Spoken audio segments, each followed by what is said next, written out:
दिसायला सुंदर असल्यानं ती याची संधी घेते। कल्याणमध्ये स्कूटीवर फिरून तरुणांना एमडी ड्रग्ज देखील विकते।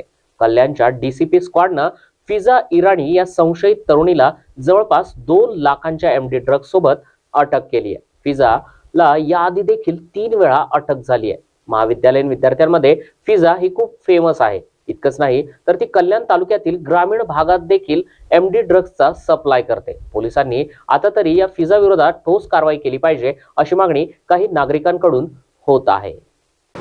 तस्करी प्रकरणात काय नेमकं काय प्रकरण आहे?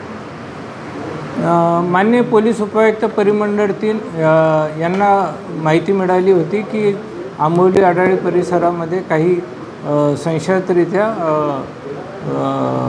मॅड्रेफ ही गुंगीचे औषध विक्री होणार आहे किंवा बाळगलं जाणार आहे। त्या अनुषंगाने माननीय पोलीस उपायुक्त परिमंडळ 3 यांनी पथक पाठवून पथकास सूचना देऊन त्या पद्धतीने त्यांचं छापा टाकला असता एक महिला नामे फिजा मनोज इराणी ही संशयितरित्या स्कूटीमध्ये मॅड्रेक्स वजनाचा जवळपास 1,16,00,000 रुपये किमतीचा अंमली पदार्थ बाळगताना आढळून आलेली आहे।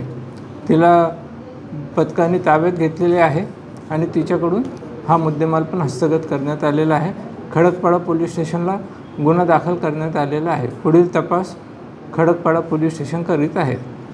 ह्या महिलांवर आतापर्यंत 4 गुन्हे दाखल आहेत।